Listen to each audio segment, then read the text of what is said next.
Welcome back to the newly renamed DTR MTB, and I have right here a super cheap MIPS helmet.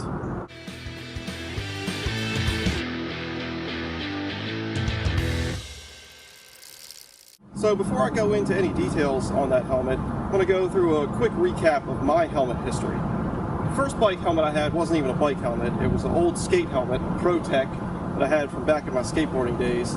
The thing was so old it was dry rotting and the foam was literally disintegrating. I'd go for a ride and I'd have black foam all on the back of my neck here. So one day my wife was headed to Target. I said, hey, just pick me up a helmet. Just give me something gray or black. I don't really care. So what I wound up with was this one. This Schwinn road bike helmet. It's got all these crazy looking stupid fins on it for aerodynamics. Hopefully it'll save you 1/10 of a second off of your 25-mile road bike ride. I don't know. It doesn't have a lot of protection for the back of the neck, which you'd want to see in a mountain bike helmet. And it also just doesn't look very cool. The only thing that it has going for it is the fact that it is lightweight and it is physically cool, even though it doesn't look cool. So I did a little searching for some other helmets, and what I wound up next was this one. This is a UVEX bike helmet, and it definitely has that BMX skateboard style, which is something I like as a former skateboarder. It does give you some more protection down the back of the head. I definitely like the matte black and gloss black color scheme. I think it looks pretty cool, but some of the problems with this one is that it's heavy and it does not have a ton of ventilation. This is just, the soft fabric padding right up against the foam, so you're not getting a lot of airflow in there. So that leads me to the topic of this video, and that is this helmet.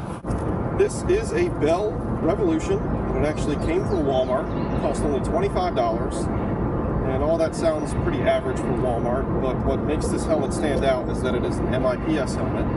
And if you don't know what that is, I don't even know what it stands for either, but what it does is gives you this little inner shell that has the ability to move around on certain impacts that can help you out. Let's say if you fall and your head's hitting the ground and dragging a little bit, well, it's going to allow the helmet to shift and move toward the area that you need the protection, and also stop you from cranking your head on the ground from that impact or that sliding pressure. So you got some added protection from this thing. And I know there are a lot of people out there that are going to say, don't cheap out on a helmet, don't spend $25, go get an expensive helmet. Well, Bell is a huge company, Walmart's a huge company. I really doubt that they're going to put out a inferior or an unsafe product on the market for fear of lawsuits and all those types of things. It's certified, the same thing every other helmet's certified, this CPSC. So in terms of the actual style of the helmet, it's somewhere between a mountain bike and a road bike helmet. It's got a little bit of this goofy aerodynamic stuff going on here, but it's got the matte black, which I like. It is lightweight, definitely lighter, should be more breathable than the UVEX helmet. So what I'm going to do now is get this thing out of the packaging, put it on my head, and go for a ride and let you know what I think. The first thing I noticed with this helmet is how much lighter it feels on my head compared to that UVEX helmet. It's also more breathable, and it is pretty comfortable too. It almost feels like it's sort of floating on top of your head. There is a wide size range that this will fit. For me, my head's kind of a medium to small size head, and I had to tighten down that adjustment knob considerably. So I'm pretty confident that if you have a larger size head, this helmet will still fit you.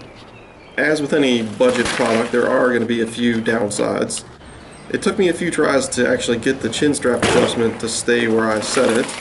The buckle on that chin strap is sort of a cheaper one, although it gets the job done. I did notice that with the helmet on, if I pushed really hard on the top of it, I could actually feel those MIPS little mounting points on the top of my head. It's probably unlikely that you'll fall on top of your head, but for me anyway, I'm going to go ahead and put a little fabric padding in those areas, I think. So overall, I am quite happy with this helmet. It's pretty comfortable. I do like the style of it. And the value, you just can't really beat it. $25 for an MIPS helmet. Any other brand, you're going to be looking at double that price and then some. Hope you enjoyed the video. Thank you for watching. If you did enjoy it, it would be awesome if you went ahead and hit that thumbs up button. It would be even more awesome if you hit subscribe. And I will see you for a new video coming out soon.